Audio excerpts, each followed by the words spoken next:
네. 자, 문재인 전 대통령도 SNS에 이렇게 자주 소식을 전하고 있습니다만 문재인 전 대통령의 딸이 SNS 통해서 어머니의 근황을 알리기도 했습니다. 지난 21일인데 평산마을에서 저 SNS에 올라온 영상인데 김정숙 여사가 어깨춤을 추고 있는 저 장면입니다. 보통은 양산마을 자택 안에서 소규모로 이렇게 행사를 했었는데 작년에는 올해는 조금 좀 더 큰 규모로 한 200명 정도 주민들을 초대를 해서 저렇게 가수들과 함께 또 MC도 김미화 씨가 서고 해서 행사를 했다고 합니다. 근데 딸이 이제 해시태그에다가 흥겨운 어머니 이름을 어깨 춤추는 김정숙 여사 이렇게 하면서 어머니 얘기를 했습니다. 자, 김정숙 여사 굉장히 흥이 많은 분으로 옛날부터 잘 알려져 있죠. 자, 국회에서도 김정숙 여사가 갑자기 소환됐었는데 그 목소리 한번 들어보시죠. 김건희 여사가 말하고 찍은 사진을 대통령실 홈페이지에 올린 걸 보고 이런 걸 왜 올릴까? 정말 의아하기 짝이 없었어요. 그렇죠? 말하고 쳐다보고 있는 사진을 왜 올릴까?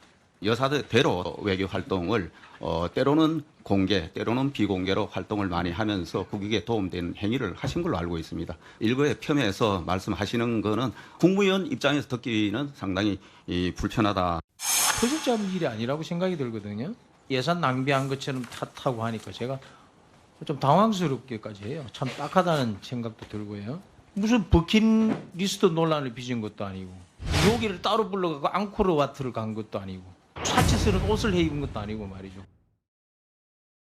자, 서정욱 변호사님. 저 얘기는 과거에 이제 김정숙 여사의 해외 순방 관련된 얘기인 거죠? 박대출 의원의 얘기는. 지금 이제 민주당이 뭐 김건희 여사 계속 공격하는데요. 제가 이제 김정숙 여사 세 가지만 지적해 보면요. 첫째는 이제 그 방문할 때 앙코르와트 있죠. 이거는 아마 이게 처음에 초대장도 없었을 거예요. 지금 화면에 나오는 저 장면이 그러니까 문재인 전 대통령보다 앞서서 걷는 저 장면 때문에 굉장히 저게 논란이 됐었어요. 이거는 이제 그 의전 문제고요. 앙코르와트는 이게 아예 혼자 간 거고요. 지금 사진에 노는 거는요. 지금 이게 김건희 여사가 이번에 뭐 사우디에 가서 중간에 섰다는데 아니 중간에 선 게 나빠요? 앞서가는 게 나빠요?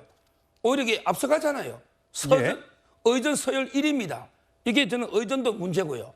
그다음에 그 세 번째 뭐가 하냐면 이게 근데 저걸 보면 저 장면에서 지금 김건희 여사가 뒤에 있단 말이죠. 근데 사진을 보면 가운데지만 앞서서 지금 그 윤석열 대통령이 걸어가고 뒤에 가운데 있다고 저게 가운데라고 볼 수 있는 건가요? 뒤쪽이 가운데 좀 보이는데 제 말은 이게 저게 뭐가 문제되느냐 말이에요. 오히려 이게 김정숙 여사는 대통령 앞에서 걸어갔잖아요. 그걸 저는 지적하는 거고요. 그다음에 세 번째 계속 비용 이야기 하는데 지금 이제 김정숙 여사가요. 국빈 외국에 가서 옷 바꿔 입은 옷이 기자들이 촬영한 게 178점입니다. 옷이 178벌이에요. 그다음에 뭐 브로치나 액세서리 있잖아요. 가방가 이게 207점입니다. 그래서 이게 시민단체가 정보공개 해라 했어요. 그런데 지금 패소했습니다. 그럼에도 이게 항소회가 안 하고 있잖아요. 우리 김건희 여사 그런 적 있었습니까? 저는 이런 식으로 이게 비용 그때 왜 김정숙 여사가 그 신발 살 때 빳빳하게 관봉권 있잖아요. 새 돈으로 이렇게 결제한 거 받지 않습니까? 근데 타겟민 비서관에게 모든 비용을 삽입을 했다. 모든 비용을 삽입을 하면 개인 카드로 결제하면 되지. 왜 빳빳한 게 5만 원짜리 새 돈으로 이게 결제합니까? 그거는 특활비 아니고는 어렵거든요. 저는 이런 부분을 이렇게 투명하게 공개를 해야 되고 좀 이렇게 김정숙 여사 활동을 돌아보고 그다음에 비교해서 김건희 여사를 비판해라. 이렇게 지적합니다. 자, 김영준 의원님. 그러니까 김건희 여사가 과거에 이제 대통령 후보 시절에 대통령 영분이 되면 비공개 활동, 그러니까 앞에 나서는 일이 잘 하지 않겠다라고 얘기했던 것 때문에 요즘에 이제 공개 행보를 많이 하는 것에 대해서 민주당 쪽에서 비판을 많이 하는 것 같습니다. 어떻게 보세요? 뭐 실제로 뭐 공개 행보를 하는 게 나쁘지는 않죠. 그런데 예를 들어서 이제 부속실, 제2부속실이라든지 제대로 좀 어떤 그 말씀에 따라서 왜 앞서 나오지 않는다고 했는데 나오게 됐는가에 대한 자초 지정이나 그것을 어떻게 누가 관리할 것이냐.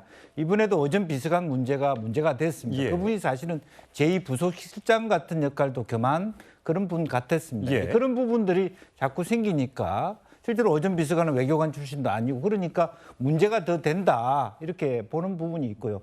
그러니까 일을 할 때 제대로 하시라는 부분이 있고 왜 하게 됐는가에 대한 부분이 있고 그걸 민주당이 지나치게 그런 걸 가지고 서로 간에 꼬투리 잡는 건 적절하지 않다고 생각이 들고요. 예. 또 하나는 지금 이제 김정주 여사가 사실은 이제 이런 논의의 촉발을 다시 불러오는데 저는 사실은 제 입장에서는 정권을 잃은 사람 항상 뭐 그 죄인이 항상 우울해야만 될 건 아니지만은 이런 모습에 뭐 즐거운 모습도 있죠. 예, 인간이 그럼요. 살아가면서. 예. 근데 그런 것을 이렇게 올려야 되느냐. 즉 최소한 제가 보기에는 문재인 대통령과 김정주 여사는 한 최소한 2년간 동안에는 정권을 잃었다는 의미에서도 정말 침묵해 주기를 정말 간곡하게 바랍니다. 예. 근데 개인적으로 웃을 수 있죠. 인간이 예. 어떻게 뭐 그렇게 살 수 있죠. 그러나 그걸 대대적으로 SNS에 올린다는 것은 조금 가족들도 좀 자제했어야 되지 않나 그렇게 봅니다. 예, 알겠습니다.